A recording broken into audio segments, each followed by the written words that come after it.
May bago na namang pasabog ngayong araw na 'to. Dalawa pa yung pasabog kay, Mayor Guo. Guo pala, Guo. Guwa ako ng guwa. Guo, Mayor Guo. May dalawang pasabog, guys. Una, mga kotsero, ang unang pasabog, nag-congratulate daw ang isang Chinese newspaper. Oo, nag-ano daw, tawag dito, nag-congratulate daw yung isang Chinese newspaper nung naging mayor, si Guo. Bakit naman kasi congratulate siya ng China? Di ba?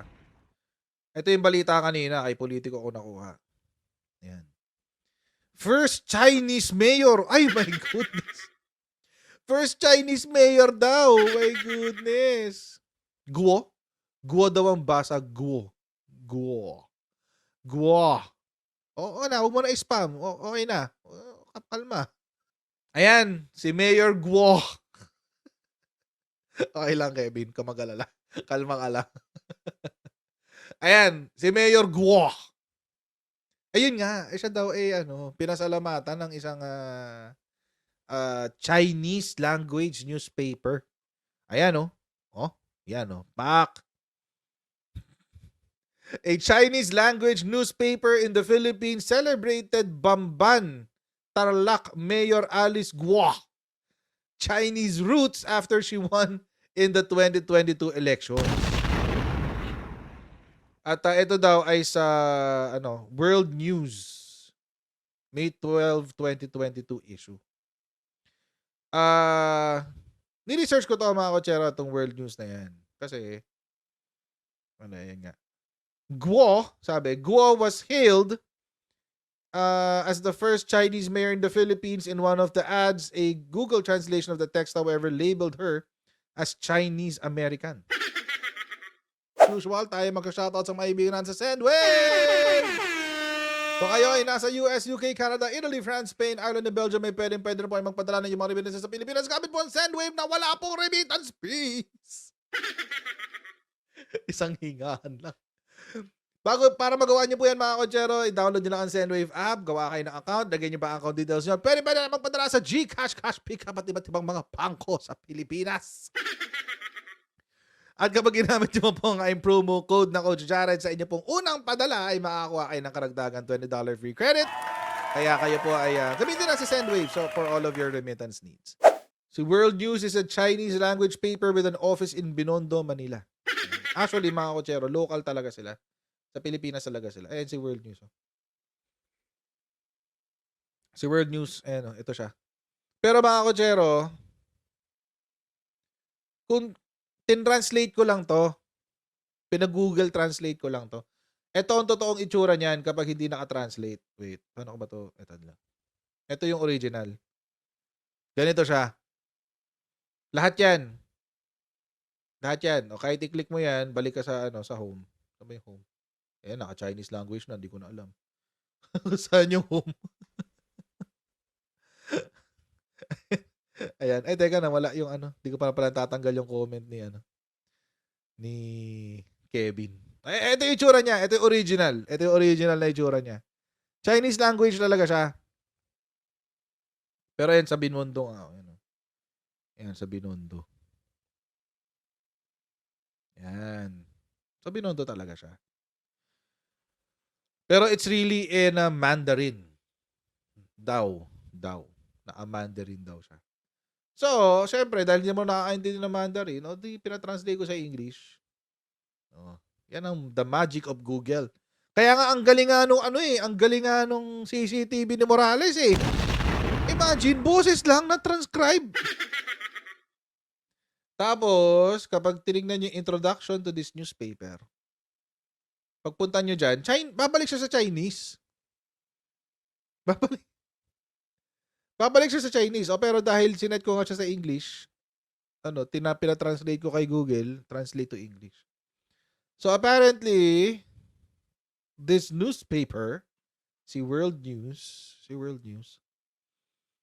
ay, founded in the Philippines by celebrities Wu Yuan. Wu Yongyuan. Che Yue. Sorry na if I'm butchering the Chinese language. And others on June 1, 1981. So, maano pa pala to? Tagal na.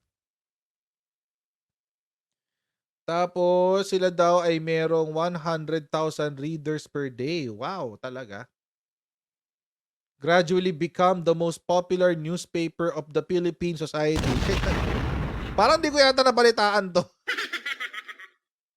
Hindi ko nabalitaan na sila yung most popular newspaper in Philippine society. Nakasulat eh. Ayan o. Lakihan natin. Oh. It has gradually become the most popular newspaper of the Philippine society. Ang galing-galing naman. Diyos ko.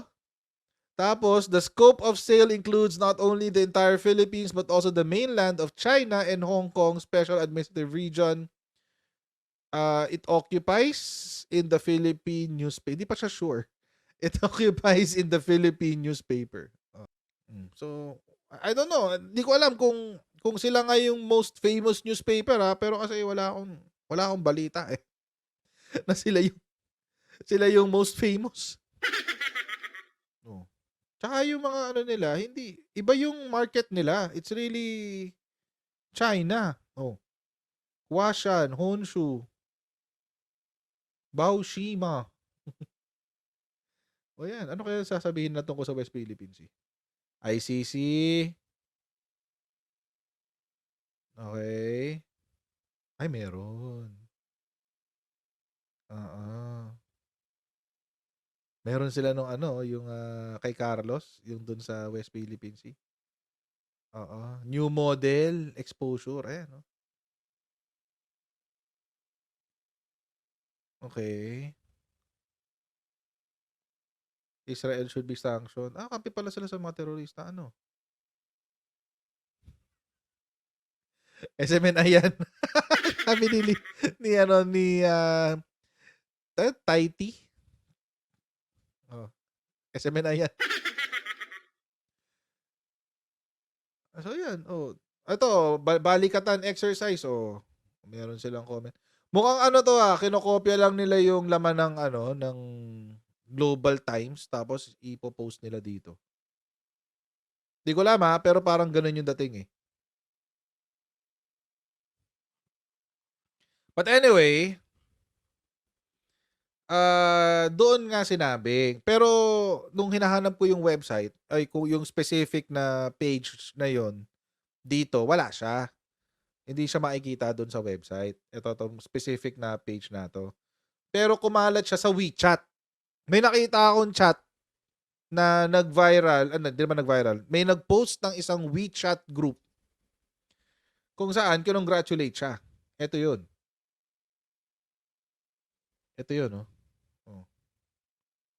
At take note, mukhang kakamping siya nung eleksyon. Pakinggan niyo to Ayan Kakamping siya nung eleksyon. Ayan Sa team po natin, ang rule number 1 po, bawal manira. Dahil po nakikinig po ang mga bata.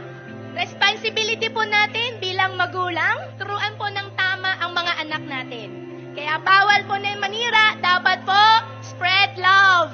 Love, love, love lang po tayo. At yan po ay tunay na buhay. Love, love, love. Hindi ka na siya maging doon, Rupa May. Hindi ka na siya maging Rupa May doon. Love, love, love lang po tayo. O Chris Aquino. Yun siya. Kakamping siya nung eleksyon, mga kutsero. Kakamping. Kaya siguro nanalo. Tarlac yan eh. So, baka kakamping si ate nung eleksyon. Ba't siya nakapink? PDP laban daw. Pero ba't nakapink? Tsaka nasa rally siya ng mga kakamping. Bakit ganon? How does that work? So, saan wait. Saan talaga siya? Nalito ako. Wala kasi pinanggalingan 'tong babaeng 'to, eh. Wala kasi kay Take. Sabi ni Take PDP. Eh, ba't siya naka-pink? But anyway, naka-pink, eh. Tsaka yung campaign niya naka-campaign siya. So anyway, ewan ko lang. Love, love, love lang daw. Munti ka na siya maglaban na 'to. Laban na 'to, guys. Munti ka na siya maging Rupa May doon, guys. Bagay, paroso lang singkit. Pero may isang bagay na hindi sila pareho.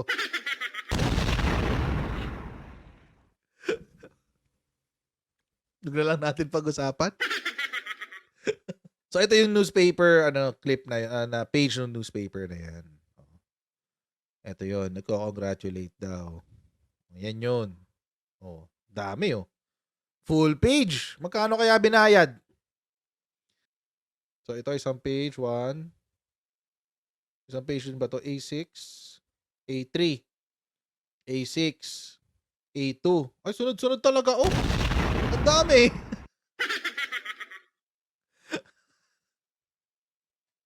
Grabe siya. Grabe siya.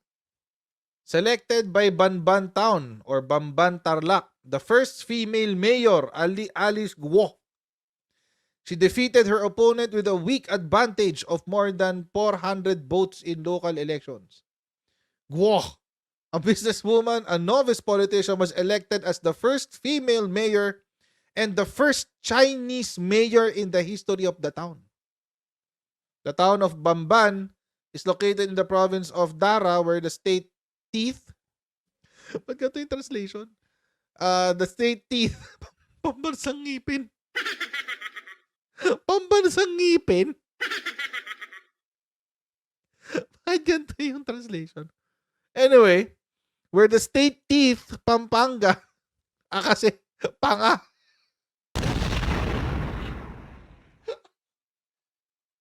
Kasi, baka tinry nilang i-translate sa Chinese yung Pampanga. So, nung tinranslate na yung Pampanga sa Chinese, kasi panga, kaya teeth. Sorry na agad. Nakatawa lang ako. Wag.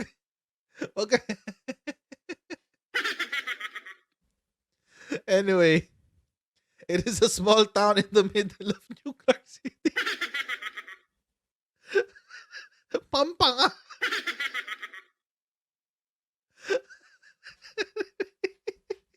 Pampanga is a small town in the middle of New Clark City and Clark Freeport.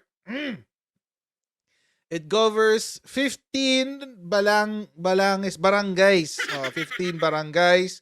According to 2020 data, her running partner, former mayor of the town, is Leonardo Ding Anan, was also declared deputy mayor. Oh, yun yung ganap dyan. Pampanga. State teeth. Ayan. So yan yung unang pasabog. Oo, na daw. Kaya raw isa raw paraan para makumpirma na tawag dito, si Mayor Guo Chinese dahil tinawag daw siyang Chinese nung dyaryo. Ang problema lang kasi diyan, dyaryo kasi yan, hindi medyo mahirap paniwalaan yan dyaryo lang kasi yan. We need to see her birth certificate. Lalo na kung 17 years old lang siya nagpa-rehistro. Dapat naka-indicate doon kasi may mga documentation yan bakit late register. At saka medyo mahal kapag magbabayad ka kasi. Parang mga penalties sa late registration. So, nandun din yung reasoning. Oo, mo yan, sasubmit mo yan, bakit na-delay ka. So, kailangan malaman natin sa PSA kung ganun. Tapos, mga kotsero, independent daw siya. Independent, pero dahil pink daw ang kanyang favorite color, doon siya napapasama. Malamang sa malamang. Anyway, so yun. So, ito daw yung unang kontrobersya sa kanya. Yan. Yung kay, etong sa ano nga, Pampanga. Ito sa dyaryo. Tapos, eto yung pangalawang kontrobersya. Ngayon, si Senator Amy naman, yung pangalawang kontrobersya. Apparently, ngayon, nag-viral tong picture niya. At hindi po to nag-iisa, marami pa pong iba.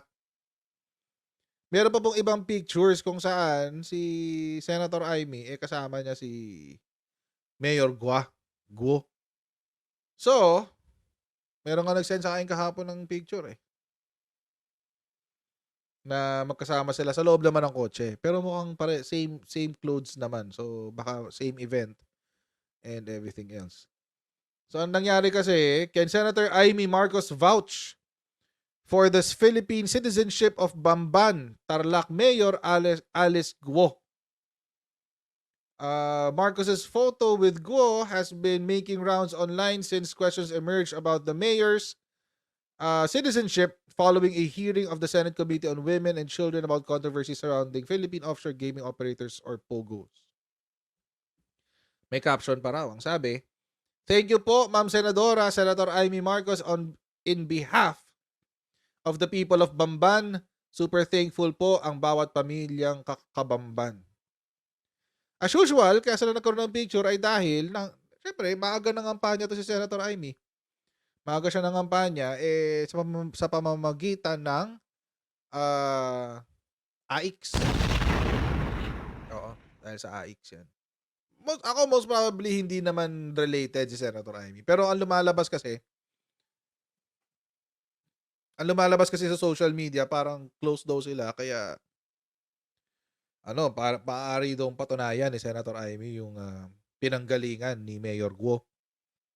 Eto, to be fair na lang, no? I mean, I'm no fan of Senator Amy anymore. Dati fan ako ni Senator Amy, not anymore. To be fair lang kay Senator Amy, I think it's just an event. Mukhang hindi naman sila close talaga. Baka nagkasama lang talaga sila sa event, and syempre, hindi naman porke nakapagpa-selfie ka, ibig sabihin close na kayo. Dami-dami kong selfie kasama. May selfie ako kasama si Presidente, hindi naman kami close. May selfie ako kasama ni Senator Amy, hindi naman kami close. Di ba? So, hindi porke nakapagpa-selfie, ibig sabihin close na agad. Pero, I mean, I could say probably na it's just an event. Nagkakita lang talaga sila sa event. And, wala, AIX Pero talaga, kailangan merong representante yung LGU. So, at least that, to be fair lang kay Senator Amy, I think that is, pwedeng that is something that we should consider. And siguro, wag na natin gamitin kahit ano pa yung inis natin kay Senator Amy, wag na natin gamitin si Mayor Guo para lang pintasan si Senator Amy, di ba? Parang ang pangit naman nun, namimintas ka ng walang dahilan. So, medyo wag tayong ganun. Let's take the high road. But, mga Kojero, ano pong sinabi ng COMELEC? Magpa-kowaranto na lang kayo. Kung duda kayo sa kanyang pagkatao at gusto niyo siyang i-unseat dyan sa Bamban, ipaano niyo na lang, ipa-kowaranto niyo. Patanggal niyo na lang siya. Sabi yan ni Commissioner George Garcia. Sabi niya, George Garcia on Friday said he immediately checked with the COMELEC, Commission's Clerk of Court, the records filed by Guo when she ran in 2022 after hearing what transpired in a recent Senate hearing. Garcia said no one filed a disqualification or cancellation of candidacy petition against Guo. So dahil wala nakapag-file, wala na. Elected na siya. Wala na nakapag-file Dahil wala nakapag-file, it's ministerial. Ibig sabihin ng ministerial, wala silang choice kundi gawin ang nakasulat sa batas. Tatanggapin yung COC. And they will just check if the questions stated in the form have been accomplished and sworn in. Pagkatapos po noon, yun po ay sapat na sa amin. Hindi po kami nagpaparequire ng dagdag na ebidensya o kahit anong dokumento. Ipe-presume po namin yon na valid ang kanyang declaration at tama ang kanyang deklarasyon. Maybe that's something that we need to improve sa ating sa ating Omnibus Election Code. Na dapat mag-BI din si COMELEC. Kasi kung wala yan sa Omnibus Election Code, ibig sabihin yung batas natin tungkol sa election. Kung wala yan doon, hindi nila gagawin, ministerial nga yan. So, siguro magandang maging aspeto yan ng improvement ng ating election system. So, yun. Yes po, yan po, kailangan meron mag-file ng petition to cancel the candidacy or disqualify the candidate. That is bago matapos yung election. Pero kapag na-sworn in na-proclaim na at na-sworn in na, wala nang choice. It's either kapag election protest, it's either you file for an election protest or you file for a quo warranto. Kaso, quo warranto is only good for 1 year 1 year lang yan Tsaka matatapos na yung term niya. Ilang buwan na lang, tapos na yung term niya. Magpa-file na ng COC ngayong October.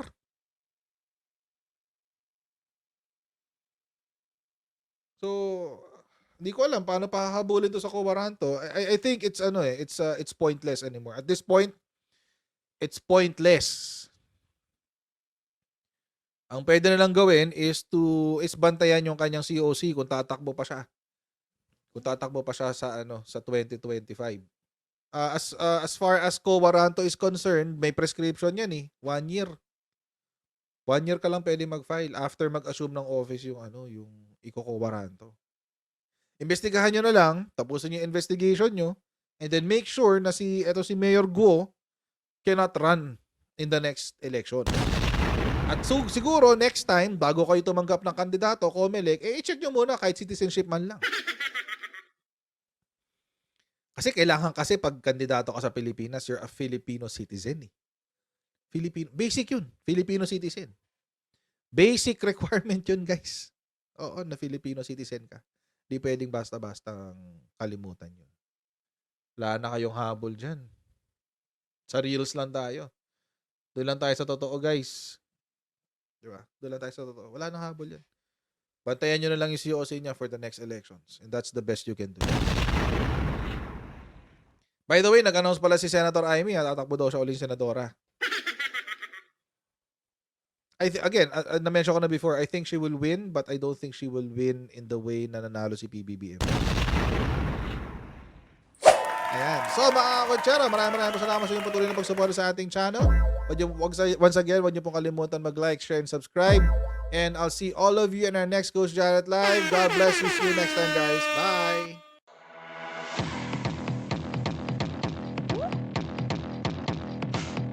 Huwag ganun. Huwag natin gawing tanga mga Pilipino. Mas maganda kasi nasa lugar ka ng tama kaysa yung pinipilit mo yung pagkakamali.